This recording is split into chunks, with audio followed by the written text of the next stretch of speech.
By the way, Mr. President, we exchanged, released more than 4,000 warriors from Russian prison, but there are thousands more in the prison. I wanted to share with you some images. How it's just can I now? Yeah, please. Please.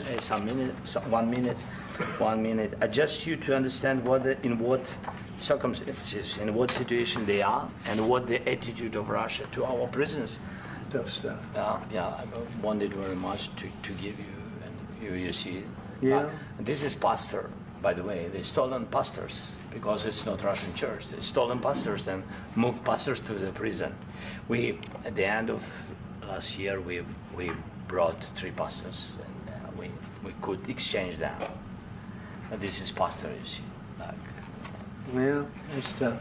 Yeah. So I mean, this I wanted to show you, and this. So thank you very much. We want to get that ended, right? Yeah. Of course, we And want. I think we will. And We have to, of course. do you have any questions? Russian authorities have raided over 1,600 homes of Jehovah's Witnesses since 2017. In the early morning hours of October the 4th, 2021, dozens of law enforcement officers burst into homes of Jehovah's Witnesses in the city of Irkutsk, Siberia. Several were beaten and humiliated. At 6:15 a.m., they smashed the window and knocked it out. My husband thought burglars had broken in.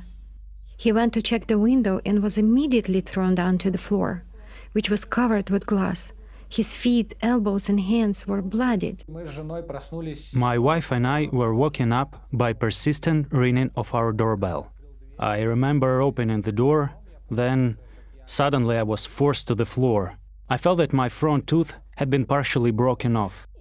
I heard the officer starting to beat him. My wife was crying and shouting so that they would stop beating me. They broke into our apartment through the window. They started shouting at me to lie face down on the floor. I replied, "What's happening? I've got a small child here. Why have you broken in like this?" My child was terrified. In some cases, the officers resorted to torture to try to force the witnesses to incriminate themselves or to divulge personal information. At the Razdabarov home, officers stripped Anatoly naked and forced him to lie on the floor. I tried to raise my head, they hit me in the face, they kicked me in the area of my kidneys and my head, and then masked men came up behind me and lifted me up. They twisted my arms like this and started hoisting me up from the ground. It was incredibly painful. One sat on my leg and the other tried to further torture me by trying to force a glass bottle into my buttocks. They finally left me for a while just lying naked on the floor. The door was open, it was freezing cold. After the raids, 7 other Jehovah's Witnesses, Sergei Kosteyev, Nikolai Martynov, Yaroslav Kalin, Mikhail Moish, Alexei Solnichny, Sergei Vasilyev, and Andrei Tolmachov, were detained and sent to a temporary holding cell. On the following day, a court hearing took place to decide what restrictive measures would be imposed on the men. Around 300 friends turned up at the courthouse to show support for the man. I'm very grateful to the brothers and sisters who stood outside the court in the cold for 12 hours, even with children, in order to support the brothers who were in the court while the judges were deciding on the restrictive measures. It was something special. I immediately felt that we are part of a brotherhood. It was so obvious that the words of the friends came from the depths of their hearts and that they were right there with us. The judges ruled to send 6 men to a pre-trial detention center. The violent raids in Irkutsk tested the faith of the local Jehovah's Witnesses. However, they firmly believe that what took place has drawn them closer together and strengthened their faith. When I would read about what happened in other cities, I often wondered how I would react in that situation. Now it has happened to me, and I have seen how Jehovah has really supported me. I felt that there were angels with us because of the way we endured throughout the whole search.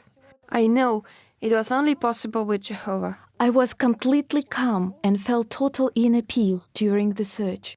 After this experience, I am certain that any brother or sister who serves Jehovah today and does so sincerely and wholeheartedly can endure, no matter what trials he faces in life. That's for sure. About 56 years. They speak nonsense every day. My country, my government. This is so familiar to me, completely familiar. I begged the Ukrainians, and I had a track record with the Ukrainians. I advised the Ukrainians. I'm not anti-Ukrainian, I'm pro-Ukrainian completely. I said, save your lives, save your sovereignty, save your territory, be neutral. Don't listen to the Americans. I repeated to them the famous adage of Henry Kissinger, that to be an enemy of the United States is dangerous, but to be a friend is fatal. Okay, so let me repeat that for Europe. To be an enemy of the United States is dangerous, but to be a friend is fatal. So let me now finalize a few words about Trump.